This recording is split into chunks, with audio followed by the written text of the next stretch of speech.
Ya, kita buka dan baca basmalah. Bismillahirrahmanirrahim. Assalamualaikum warahmatullahi wabarakatuh.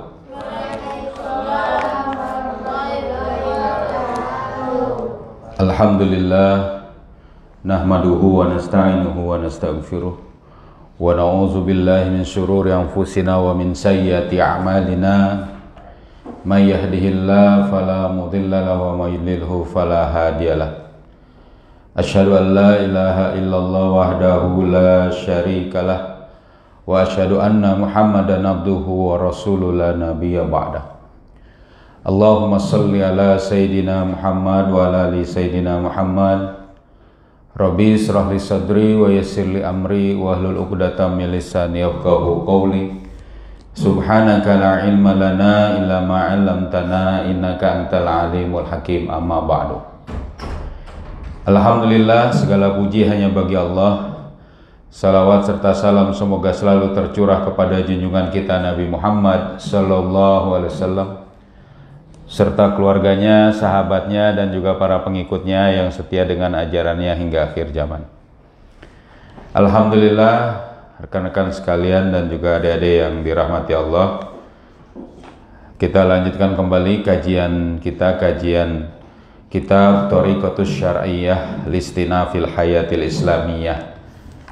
Kita sudah masuk kepada bab halaman 22 tentang keistimewaan Daulah Khilafah. Kita masuk kepada nomor 6 kalau dalam catatan saya, betul? Iya. Jadi setelah kita membahas tentang bahwa bahasa Arab adalah bahasa resmi yang menjadi bahasa sehari-hari dalam pelaksanaan ya ketatanegaraan dan juga pergaulan dan hal-hal yang berkaitan dengan kehidupan sehari-hari di dalam Daulah Khilafah, maka kita akan bahas berikutnya ini adalah keunikan yang keenam dari Daulah Khilafah. Yang keenam, as-sadisah, al-hayatul amatu fi daulatil islamiyati khasah. Jadi khasatun kulluha li ahkamil Islam. Jadi kehidupan umum dalam daulah Islam, salah baca ini, bukan khasah ini. Jadi al-hayatul amatu fi daulatil islamiyatu khadi'atun kulluha li ahkamil Islam. Nah, bukan khasah nih, salah lihat. Jadi kehidupan umum dalam daulah Islam khadi'ah, ditundukkan atau diletakkan di situ semuanya itu dengan hukum-hukum Islam. Jadi diatur semuanya itu dengan hukum Islam. Jadi kehidupan umum ya. Jadi tidak boleh kehidupan umum ini melanggar syariat Islam.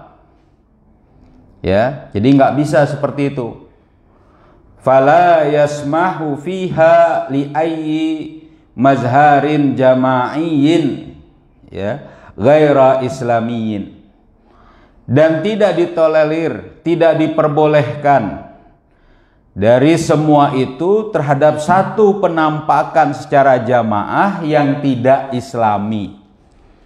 Jadi kalau misalnya minuman keras, miras ada di tempat umum, itu nggak boleh. Misalnya, ya, kenapa? Karena tidak Islami, ya kan? Kemudian misalnya semua apa yang disebut dengan misalnya membuka aurat. Nah, di kehidupan umum tidak sesuai syariat di situ, maka tidak boleh. Ya. Misalnya di sini juga dikatakan bahkan perayaan-perayaan dari agama-agama lain. Ya, Ka'idin Nairus au Idul Milad, hari Natal di situ maksudnya. Ya. Dinampakkan di situ, ya tidak bisa. Ya, atau bahkan perayaan Ya, yang tidak islami, pokoknya tidak diperbolehkan. Wala yasmahu li ayyi fardin fiha, dan juga tidak ditolerir pada setiap individu di dalam daulah khilafah tadi. Ya, sawaun akana fardan minar ra'iyati au muahidan au safiran. Salam. Jadi tidak ada di sini, sama saja apakah dia secara individu, ya, dari rakyat atau kafir muahid atau safiran ini para duta. Jadi walaupun duta negara lain itu tidak boleh menampakkan dalam kehidupan umum ini sesuatu yang bertentangan dengan Islam. Ya, misalnya hari Valentine, hari Halloween misalnya, hari misalnya perayaan-perayaan seperti itu, kalau dalam daulah khilafah tidak diperbolehkan. Karena kehidupan umum harus dia itu berdasarkan tunduk kepada hukum Islam. Ya. Ya. Yang bagaimana mereka ini an yukhalifa ahkamal Islam. Yang mereka itu bertentangan atau berbeda dalam hukum terhadap hukum-hukum Islam fil hayatil amati fi libasihi wa sulukihi, ya, dalam kehidupan umum, ya, di kehidupan umum dalam pakaian dan juga tingkah lakunya. Wa ilam yakun musliman, meskipun juga dia bukan muslim. Jadi kalaupun orang kafir, dia tetap harus tunduk kepada syariat Islam dalam kehidupan umum. Sebelah sini, geser dikit. Iya, geser. Ya. Oh, lah mojok situ. ya, ntar buat di sini nggak apa. Nah, ya. Oh iya, ini Bang Indra nggak bisa hadir. Nah, kembali di sini, ya kan? Jadi baik dalam pakaian-pakaian orang-orang tadi atau dalam tingkah lakunya. Bahkan meskipun dia bukan seorang muslim.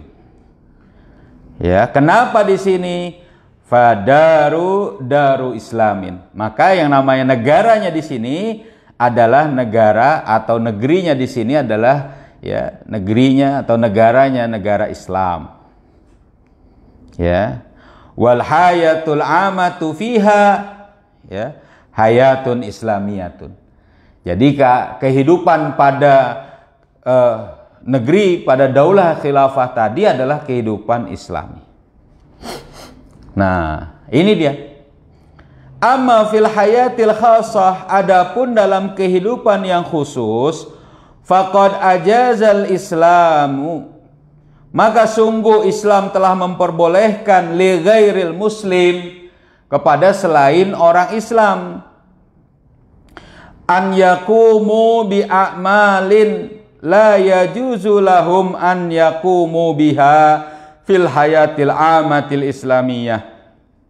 Nah, untuk dia mengerjakan perbuatan-perbuatan yang tidak diperbolehkan bagi dia apabila dikerjakan an yakumu biha fil hayatil amah al islamiyah, dalam kehidupan umum yang Islami. Jadi nggak boleh.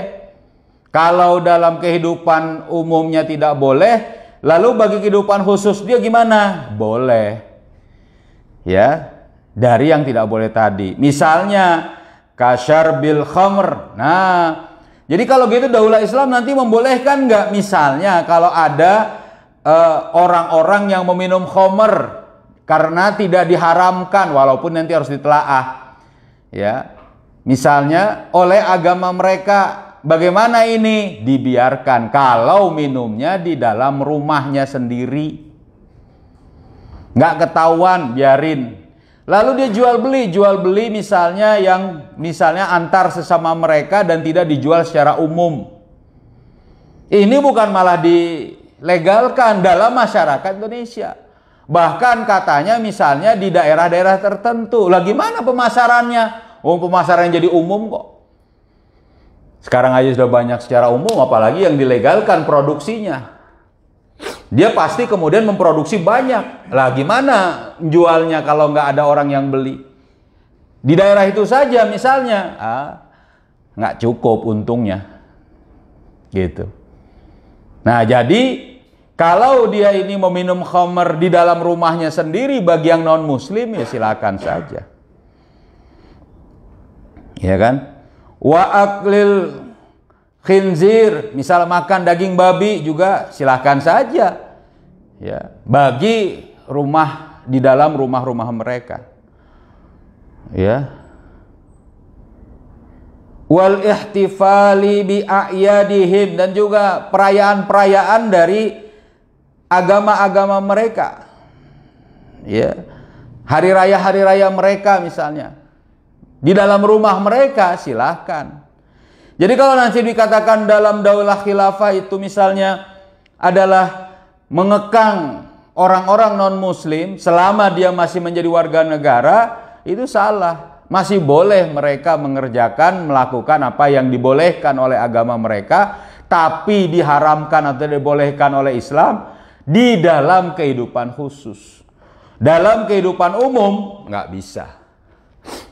Ya, nggak boleh gitu. Ya. Wal qiyamu,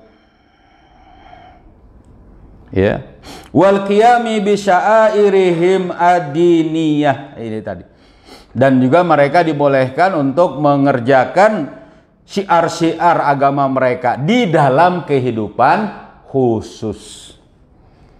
Jadi di masyarakat, kalau gitu gimana dengan orang kafir yang bukan Islam, perempuan yang dewasa berjalan di tengah masyarakat, tetap harus tutup aurat. Tapi mungkin dia tidak disuruh sampai misalnya tidak tabarruj. Ya tabarruj pun jadi nanti bisa dilarang kalau memang dia mengganggu. Jadi maksudnya di sini misalnya dia pakai pakaian tertentu yang tidak 2 lapis misalnya, atau ada hal tertentu ya misalnya. Ya, tapi dia tetap harus menutup aurat. Gitu. Jadi ini yang dilakukan oleh daulah. Jadi keunikan dalam daulah Islam, dalam kehidupan sehari-hari di tengah-tengah masyarakat umumnya itu adalah kehidupan Islami. Gitu. Ini malah jadi aneh. Penduduk berjumlah sampai 80% Islam, ya kan? Bahkan pemimpinnya pun mungkin Islam, kiai dan sebagainya, malah gimana? Melegalkan khamr misalnya. Nah, ini kacau lagi. Bahkan mengadakan perayaan-perayaan agama yang lain. Ya memang nggak bisa. Kalau dijelaskan dalam apa namanya hadis-hadis sultaniyah, ya, pada saat dikatakan kullukum ra'in wa kullukum mas'ulun an ra'iyati, itu adalah hanya dalam Islam kita bisa minta tanggung jawab. Kalau sistemnya bukan Islam nggak bisa. Ya kan, harus sistem Islam dulu sebenarnya. Ini poin ke-6. Jadi ada 6 keistimewaan, keunikan dari daulah khilafah. Ya. Sebelum kita lanjutin, mungkin ada pertanyaan? Silakan. Silakan. Terkait poin yang kelima kemarin. Iya, nggak apa-apa. Di sini kan dijelaskan bahwa nanti setelah daulah Islam berdiri itu bahasa resminya adalah bahasa Arab. Betul. Apabila warganya ada yang belum bisa, apakah daulah itu memfasilitasinya atau bagaimana untuk dia bisa berinteraksi dengan bahasa Arab? Iya. Jadi yang harus kita pahami, daulah khilafah nanti itu akan menjamin yang disebut dengan kebutuhan rakyat. Kalau dalam buku di bawah naungan Islam, ya, Syekh Abdul Aziz Al-Badri itu menjelaskan ada 5 yang dijamin, 6 yang dijamin oleh negara sebagai bagian dari kebutuhan rakyat. Yang pertama makanan. Jadi nggak boleh ada rakyat yang kelaparan. Kedua, pakaian. Nggak boleh ada warga yang kekurangan pakaian sehingga dia bagaimana? Nggak bisa menutup aurat. Ketiga, perumahan. Nggak boleh ada warga negara, penduduk dalam daulah Islam nggak punya rumah tempat tinggal. Harus punya, dikasih, iya. Semuanya iya. Terus ditambah lagi, itu 3 yang dasar, ditambah lagi 3 yang menjadi pelengkap.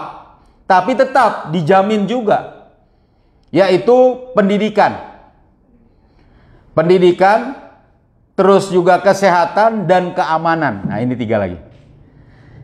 Ini pelengkap, disebut pelengkap karena ya tadi 3 itu harus dipenuhi dulu, baru 3 ini juga harus dipenuhi juga. Nah, dalam masalah pendidikan inilah seluruh warga negara, baik kaya ataupun miskin, laki-laki atau perempuan, anak-anak ataupun tua, seluruh warga negara, baik muslim ataupun non-muslim, mendapati pendidikan yang sama dan gratis, karena ini kewajiban daulah. Sebagaimana Rasulullah SAW menyediakan guru yang mengajarkan baca tulis pada saat setelah perang Badar dari tawanan perang orang-orang Quraisy yang bisa membaca tulis untuk diajarkan kepada orang-orang Madinah. Nah, pada waktu itu Rasul menyuruh itu. Nah, jadi kalau dalam daulah khilafah bahasa resminya itu adalah bahasa Arab, maka negara akan menjamin seluruh warga negara mendapati pengajaran bahasa Arab. Bahasa Arab yang paling pertama yang harus bisa dipakai oleh warga negara adalah membaca Al-Qur'an. Iya. Ya, membaca Al-Qur'an bisa ya semuanya ya? Ya kan? Bisa kan? Ya, ngaji. Termasuk juga ya yang dibutuhkan untuk percakapan-percakapan resmi. Gitu loh.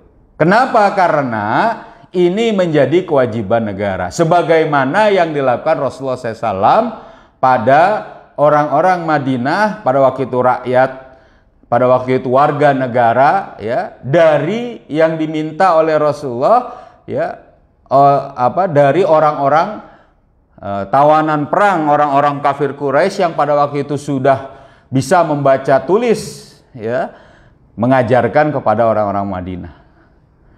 Nah, jadi ini tanggung jawab negara. Terus pertanyaannya, kalau gitu gimana dengan sekolah-sekolah swasta? Oh, silahkan. Kalau berani saingan kepada negara yang gratis. Gitu. Ya dah. Lalu gimana majelis-majelis ilmu? Silahkan. Bahkan nanti akan ada tunjangan kepada para majelis pimpinan-pimpinan majelis ilmu tadi. Walaupun tentu juga nanti akan ada apa yang disebut dengan pembinaan terhadap sakofah Islam oleh negara. Ya, sebagaimana ini juga dilakukan oleh para khalifah setelah Rasulullah SAW. Nah, jadi seluruh warga negara akan mendapati ke-6 hal itu. Dari mana keuangannya, dari mana dananya? Banyak. Ada 15 pos pemasukan kalau dalam kitab Al-Amwal fi Daulatil Khilafah, sistem keuangan dalam negara khilafah, yang kemudian bisa menjadi bagian pemasukan bagi negara. Walaupun ada satu pos yang itu khusus kepada pengeluarannya untuk para mustahik yang ditentukan oleh hukum syara, yaitu pos pemasukan zakat dan pengeluaran zakat. Itu kepada mustahiknya saja. Yang lainnya itu ada bagian untuk nanti, ya kan, dikatakan pegawai negara, kemaslahatan umum, ya, penanganan bencana dan lain sebagainya. Ada 6 pengeluaran. Termasuk juga pemasukan-pemasukan negara dari barang tambang, kekayaan negara dan harta milik usaha negara yang itu diusahakan oleh negara untuk kesejahteraan rakyat. Ya. Jadi memang akan ada itu dibuat oleh negara, perusahaan-perusahaan untuk mengeksplorasi dan eksploitasi apa misalnya minyak, ya, BBM, minyak mentah dan sebagainya, ya kan, barang tambang dan sebagainya. Tapi semua itu masuk ke dalam kas negara. Termasuk pemasukan yang cukup besar itu adalah adanya ghanimah dan fai'i dari peperangan yang dilakukan oleh futuhat yang dilakukan oleh daulah khilafah apabila dakwah dihalangi secara fisik. Jadi akan kaya raya dan diharamkan untuk khalifah atau negara mengeluarkan dana atau anggaran yang tidak sesuai syariat. Nah, ini juga diharamkan. Jadi gak akan ada itu. Bahkan yang mubah saja pun nanti bisa dipilih mana yang lebih menguntungkan untuk kesejahteraan rakyat, maksudnya lebih diperlukan untuk kesejahteraan umat. Jadi nggak akan ada itu cerita misalnya ngikut-ngikut. Kalau tadi salah satu kekhasan daulah khilafah itu kan tidak ngikut-ngikut kepada misalnya badan lembaga dunia PBB dan sebagainya, itu nggak akan kita ikut. Nah, itu kalau misalnya kita iurannya kita nggak akan bayar, uangnya buat rakyat. Juga nggak akan ikut misalnya organisasi-organisasi olahraga yang bagaimana, yang itu tidak dalam konteks yang disunahkan. Lalu gimana rakyatnya untuk sehat? Diajarin dengan apa? Memanah, berkuda, berenang, untuk kemudian apa? Bisa berperang. Negara yang. Lalu gini, kok gitu ikut aja olimpiade tapi cabangnya memanah, berkuda dan berenang saja. Ya nggak usah. Ya, itu bukan untuk mencari itu kita. Itu adalah melanggengkan nasionalisme. Adanya SEA Games, ASEAN Games, olimpiade dan sebagainya itu melanggengkan nasionalisme. Dan daulah khilafah nggak akan ikut itu. Loh kok bisa tahu? Iya, karena kalau ikut itu berarti melanggar syariat, menghambur-hamburkan uang. Apalagi mengundang perusahaan asing untuk bikin pabrik miras, hard drink, minuman keras misalkan, agar bisa menjadi pemasukan, lalu kemudian juga tadi menjadi bagian dari misal kebutuhan rakyat. Tidak, itu tidak akan ada. Jadi kembali di sini, kalau gitu gimana? Apakah negara menjamin untuk pengajarannya? Iya, gitu. Dan itu yang dijamin oleh negara. Terus gimana kalau rakyat belum bisa? Apakah dia disuruh diam dulu? Ya kalau nanti udah ada negara, semua rakyat ngomong misalnya bahasa Arab, semua bakalan bisa. Ya kan? Mau bahasa Arabnya bahasa Arab campuran dengan model bahasa Indonesia, ya kan? Atau bahasa Arab yang sesuai struktur, ya nanti juga akan ada itu terus menerus gitu. Ya kan? Naam. Iya. Ya kan? Misalnya naam lala. Iya enggak gitu. Terserah, tapi yang jelas tidak begitu juga. Ya kan, nanti masyarakat akan diajarkan, dilatih. Tentu ini ya tidak serta-merta langsung. Iya, awal berdiri daulah khilafah itu nanti akan yang paling penting itu adalah edukasi politik, edukasi pemahaman tentang bagaimana khilafah itu harus dijaga oleh umat. Nah, tugas inilah yang kemudian akan terus terbebani oleh siapa? Oleh para duat, para dai, para alim ulama untuk menjadi penjelas tentang bagaimana kewajiban khilafah itu di tengah-tengah umat. Tapi pada saat daulah khilafah, insya Allah pada saat itu sudah menjadi opini umum. Sebagaimana Rasulullah, pada masa Rasulullah SAW menegakkan daulah khilafah, daulah Madinah, bukan daulah khilafah, daulah Islam pertama di Madinah, tidak seluruh warga negara itu Islam. Ya kan? Tapi bagaimana?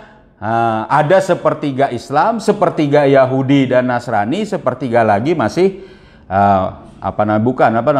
belum, masih paganisme, ya, masih menyembah berhala. Ya kan? Nah, gitu ya. Ya. Apalagi? Oh, ini ada komentar ini. Sebentar. Ya.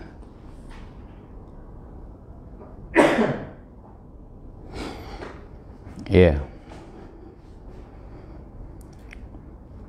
Nah, jadi tadi di situ. Nah, oleh karena itu kembali di sini, inilah 6 keunikan dari daulah khilafah. Ya, kita lanjutin sedikit ya. Hazal ususu wal mumayyizatu li daulatil khilafah. Inilah asas-asas yang 4 itu ya, dan juga keunikan dari daulah khilafah. Al-mustambitatu min adillati syar'iyyah, yang digali dari dalil-dalil syara. Jadi keunikan ini bukan katanya pengarang, bukan katanya saja, tapi ini ada dalil syariatnya sebenarnya. Ya, jadi istilahnya itu sebenarnya sudah tahu. Jadi kalau misalnya dikatakan 4 asas dan 6 keunikan ini, dibayangkan itu seperti seolah-olah siang hari. Semua orang sudah tahu bahwa siang hari itu ada matahari, ya tak? Nggak perlu cari mana mataharinya biar bukti bahwa ini siang. Gimana coba cara membuktikan kayak gitu? Gila. Sudah ngerti orang ya, sudah terang ini kelihatan, udah pasti nggak perlu lihat-lihat matahari, buta nanti malah. Ya kan, kecuali pakai kacamata, pakai alatnya. Sama.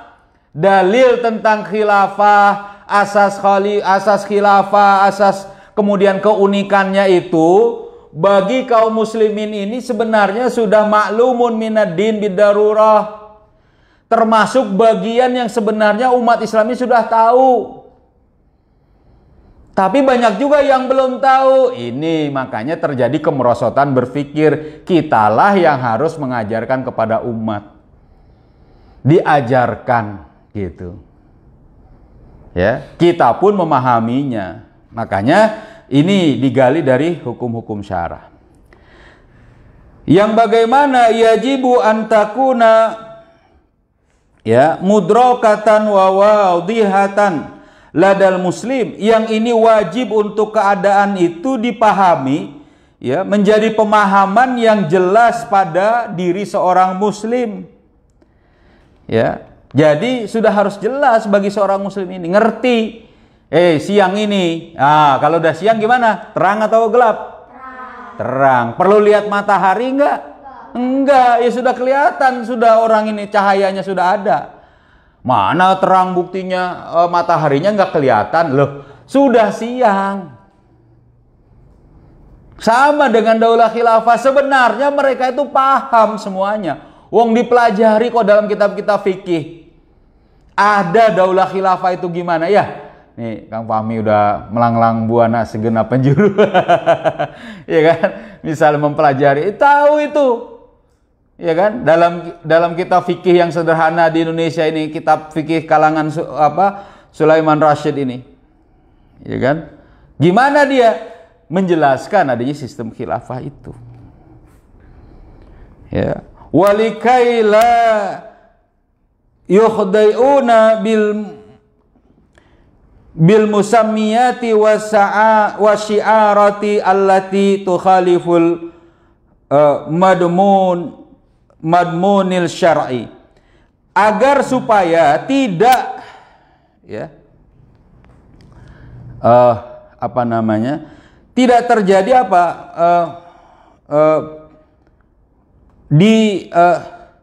tukhdi'una ya. Maksudnya ini diklaim dan juga disebut di sini ada syiar-syiar yang bertentangan dengan penjaminan syariat. Jadi maksudnya bagaimana? Jadi tidak bisa seorang mukmin itu mengatakan tidak ada misalnya urusan Islam mengatur negara. Ini nggak bisa ngomong begini, mengklaim namanya. Islam nggak ngatur sistem bernegara, menyerahkan kepada kita dengan dalil misalnya antum a'lamu bi umuri dunyakum. Ini kurang jauh pikniknya ini. Ya dah, belajarnya juga ada, ngerti. Kenapa? Karena ini mustambitatun bi ahkami syar'iyyah, bi adillatis syar'iyyah. Digali dari dalil-dalil syara. Dan agar supaya tidak ada klaim dan juga sebutan bagi syiar-syiar yang bertentangan dengan ya penjaminan syariat tadi. Sebenarnya syariat sudah menjamin itu bahwa ada. Falaisa ma la yukhaliful Islam minal Islam, dan juga tidak ada di sini apa yang bisa bertentangan dengan Islam itu dibilang berasal dari Islam. Loh, gimana bisa demokrasi berasal dari Islam? Itu supaya tidak ada begitu klaim namanya. Sebutan yang kemudian tidak pas, padahal itu bukan dari Islam. Bahkan juga dikatakan walaisa ma yuwafiqul Islam minal Islam, dan juga agar tidak ada apa yang disebut sesuai Islam tadi ya. Kalau tadi yang berbeda dengan Islam, ini yang sesuai dengan Islam itu berasal dari Islam. Yang tidak sesuai Islam itu berasal dari Islam. Mereka bilang begitu. Ya kan? Khomer dengan landasan misalnya apa itu malayatimul wajib ila bihi fahuwa wajib. Gimana bisa ini? Dengan dalil, dengan usul kaidah begitu. Jadi daripada misalnya khomer supaya tidak merajalela dan juga bisa bermanfaat, maka lebih baik disahkan saja. Ini pengesahan ini menjadi wajib karena apa? Mendukung yang wajib. Ini semprul, gemblung. Tahu khomer itu haram. Atau bahkan mengatakan ini budaya. Dan budaya itu dilindungi oleh Islam. Ya, al-ada al-muhakkamah. Harus ngerti dulu al-ada muhakkamah ini di mana tempatnya. Gitu. Kaidah ini juga bukan menjadi kaidah yang bisa dipakai gebrauyah semuanya dipakai. Nggak bisa. Ya kan? Nah, jadi tidak bisa seperti itu. Wa inna ma kullu ma yustambitu aw yastanidu ila al-Qur'ani wa sunnati huwa minal Islam. Dan sungguhnya semua yang digali dan juga disandarkan kepada Al-Quran dan Sunnah itu, itulah yang berasal atau itulah yang berasal dari Islam. Itulah Islam. Nah, jadi kita harus melihat mana yang bersumber dari Al-Quran dan As-Sunnah. Makanya begitu juga dikatakan wa tariqatul islami fil hukmi, dan metode Islam dalam pemerintahan adalah apa? Tariqatun wahidatun, adalah metode yang satu, la tataghayyaru, tidak berubah, wala tata'addadu, dan juga tidak bermacam-macam. Satu yang dicontohkan, alaikum bisunnati wa sunnatil khulafair rasyidin al-mahdiyyin. Itu kata Rasulullah. Bagi kalian adalah sunnahku dan sunnah para khulafaur rasyidin. Nggak ada itu ceritanya Abu Bakar As-Siddiq dibilang presiden. Nggak ada Abu Bakar As-Siddiq itu dibilang apa? Kaisar, raja. Enggak, dibilang khalifah. Kenapa? Karena inilah sistem yang kemudian dilanjutkan dari Rasulullah sebagai kepala negara. Dilanjutkan oleh para sahabat setelah Rasul wafat, bukan kenabiannya. Kan ada yang ngomong nih, khilafah itu pada masa Rasul, Islam diterapkan secara totalitas pada masa Rasul. Rasulnya tidak ada. Sekarang siapa yang jadi nabi? Seperti Nabi Muhammad. Dia nggak ngerti urusan. Harus diajak dia ke piknik ke pantai, tenggelamin di situ. Nggak ngerti urusan. Nabi ya selesai pada Nabi Muhammad SAW. Tapi kepemimpinan yang dicontohkan Rasulullah digantikan oleh Abu Bakar As-Siddiq. Inilah makanya dia bergelar Khalifatur Rasul, pengganti dari Rasulullah SAW. Ya, jadi tidak berubah dan tidak berbilang. Mahma taghayyurat az-zuruf, ya, mahma taghayyurat jurufu wa wasailu. Meskipun segala keadaan dan juga sarana-sarana itu berubah-ubah. Jadi tentu pada masa Rasul dulu belum ada misalnya kendaraan, mobil, pesawat, itu sarananya. Tapi sekarang ada, ya berarti bukan itu yang dimaksud. Belum ada mic ini, belum ada Facebook, belum ada teknologi handphone. Itu wasilah. Berubah, sistem pemerintahannya tidak berubah. Walaupun juga keadaan-keadaannya ya tadi, karena hukum yang dihukumi tidak berubah. Begitu juga wa mahma Ya, ta'aqabat al-qurun, dan meskipun berlipat atau bertambah-tambah berabad-abad telah ada. Apa? Kenapa? Karena kata Allah, a'udzubillahi minasyaitonirrajim, ya kan? Wa anna hadza sirati mustaqiman fattabi'uhu wa la tattabi'u subula fatafarraqu bikum an sabilihi. Zalikum wasaqum bihi la'allakum tattaqun. Dan sesungguhnya ini adalah jalanku yang lurus, maka ikutilah, ya kan? Dan jangan kamu mengikuti jalan-jalan yang berpecah, yang banyak itu, yang kamu di situ dari jalan-jalan tadi. Zalikum wasaqum, dan ini bagi kalian menjadi wasiat, la'allakum tattaqun, agar kalian bertakwa. Jadi kenapa nggak berubah sistem Islam tadi? Karena ada 4 alasan. Dalam majalah Al-Wa'i ada 4 alasan. Alasan pertama, karena Tuhannya itu tidak berubah, yaitu Allah. Manusia tetap menjadi hamba. Kalau ada Tuhan baru boleh mungkin berubah syariat. Ini satu. Yang kedua, Al-Qur'annya tidak berubah. Wahyunya tetap ada. Inna nahnu nazalna zikra wa inna lahu lahafizun. Ya kan? Kamilah yang menurunkan Al-Quran dan kami yang menjaganya. Quran yang nggak berubah. Berarti sama. Quran zaman Nabi dan zaman sekarang sama beda? Sama. Yang kedua. Yang ketiga, nah ini, para sahabat yang pada saat Rasulullah SAW wafat itu tidak merubah hukum. Tidak ada hukum baru yang kemudian dibentuk atau yang dibuat oleh sahabat. Dan ini menjadi ijma' sahabat bahwa mengikuti apa yang telah ditetapkan oleh Al-Quran dan As-Sunnah. Jadi tidak ada perubahan baru. Tapi ada yang kemudian terjadi, misalnya pada masa Umar bin Khattab, pencuri tidak dipotong tangannya. Itu bukan karena merubah hukum, tapi pada saat di situ tidak memenuhi ilat, tidak memenuhi apa yang menjadi ketentuan dari hukum itu berlaku. Ya. Jadi tidak merubah hukum. Sahabat. Ini yang ketiga alasannya. Alasan yang keempat, perbuatan manusia itu tidak berubah dari masa Nabi Adam sampai sekarang, perbuatan yang nggak berubah. Yang berubah cuma lingkungan dan sarana. Yang dihukumi oleh syariat Islam itu cuma perbuatan manusia. Perbuatan manusia, bukan perbuatan hewan. Bukan lingkungan. Contoh, berzina. Zaman Rasul, pezina dirajam. Bagaimana bentuk perzinahan? Ya begitu. Sekarang ya begitu. Cuma dulu mungkin alasnya tikar, sekarang alasnya kasur. Mungkin begitu mungkin. Yang mencuri dipotong tangannya. Begitu mencuri. Iya, sekarang pun begitu. Mungkin kalau dahulu misalnya pakai cara membawa karung, membawa keranjang untuk membawa. Kalau sekarang pakai mobil box dan sebagainya misalnya. Tapi mencurinya tetap sama. Ya, ini yang dihukumi. Membunuh dulu begitu, sekarang juga begini. Sama. Jadi tidak berubah dan ini tetap dihukumi oleh Islam. Oleh karena itu, kalau dikatakan sistem pemerintahan Islam itu akan berubah, mereka nggak ngerti tentang hakikatnya.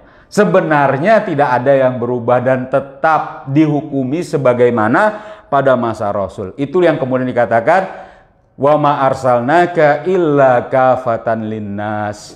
Tidak ada aku utus engkau Muhammad kecuali untuk seluruh manusia. Maksudnya seluruh zaman dan seluruh jenis manusia. Gitu ya. Ini silakan. Cukup mungkin? Dikit lagi, sudah 3 menit lagi. Ada yang mau ditanyakan? Ngerti? Ngerti ya, sedikit-sedikit ya. Oke. Gimana? Cukup ya? Mudah-mudahan bisa dipahami. Nggak tahu nih. Kayak ada lelah sekali nih, Bang Adi nih. Iya. Oke, mari kita tutup karena sudah juga waktu Isya, mudah-mudahan. Dan kita tutup dengan sama-sama membaca surat Wal Asri ya. Bismillahirrahmanirrahim. wal asri innal insana lafi khusrin illal ladzina amanu wa amilus solihati wa tawasau bil haqqi wa tawasau bis sabr. Subhanakallahumma bihamdika asyhadu an la ilaha illa anta astaghfiruka wa atubu ilaik. Assalamualaikum warahmatullahi wabarakatuh.